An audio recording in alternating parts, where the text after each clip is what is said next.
Andersonville National Cemetery. This cemetery began as a burial place for the 12,920 Union soldiers who died in the nearby prison camp. The orderly rows and peaceful setting contrasts with the misery and disease within the stockade. When Andersonville National Cemetery was established on July 26, 1865, it became open to veterans of all later wars and remains an active cemetery. The headstones appear similar, but there are many unique features. Look at the raiders' graves, the monument of the unknown soldier, and the different symbols above individuals' names. Modern headstones and Veterans Administration has approved 26 emblems and religious symbols. Nurse Clara Barton raised the first flag at Anderson National Cemetery on August 17, 1865. Barton had come to Andersonville with former prisoner Dorrance Atwater and a crew of 34 to identify and mark the graves. The introduction of disease into the camp, the pollution of the water supply, inadequate medical care, lack of shelter, short and defective rations, and overcrowding, all these contributed to the terrifying mortality rate, which in August reached 100 per day.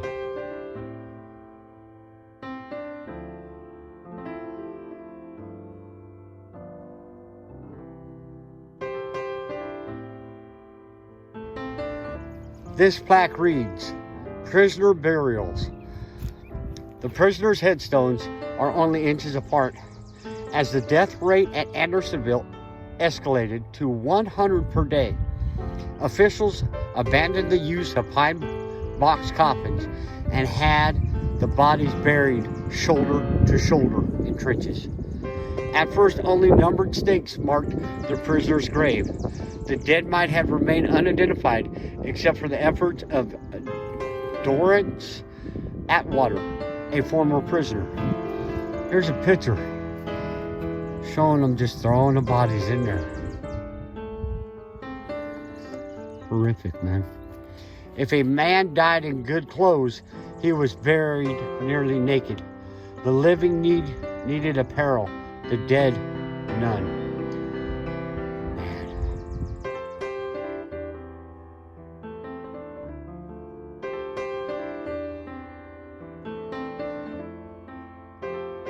This plaque reads, New York. This monument, erected by the state of New York, commemorates the patriotism, sacrifices, and fortitude of about 9,000 New York soldiers of the Union armies in the War of the Rebellion, who were confined in the Confederate States military prison at Andersonville, Georgia, of whom 22,061 are known to have died in prison and were buried in this cemetery, erected AD 1911.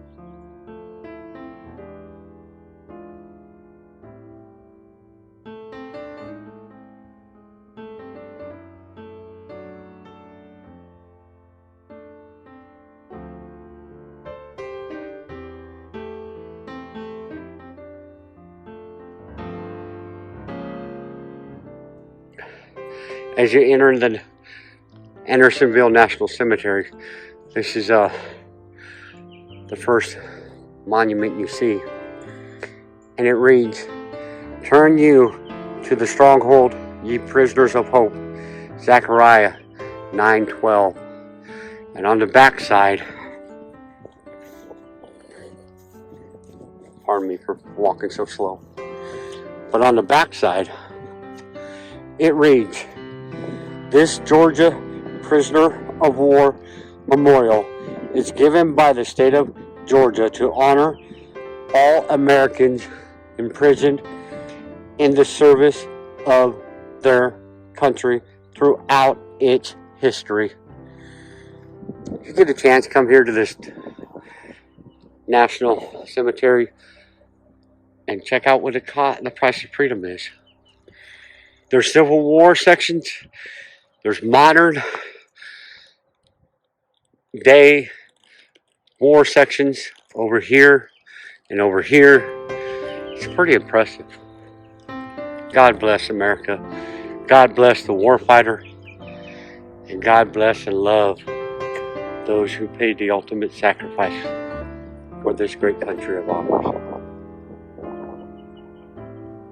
Bless you.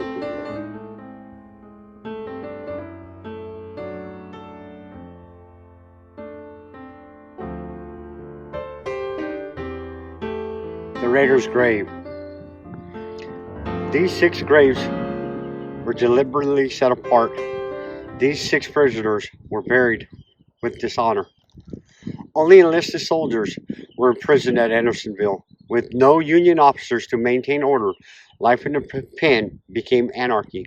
A gang known as the Raiders roamed the prison yard, bullying, robbing, and even murdering other prisoners. Eventually, with the blessing of Commandant Wurs, the prisoners formed a police squad called the Regulators, arrested the Raiders, and tried and hanged the 6 ringleaders. Raiders took $170 from Dowd.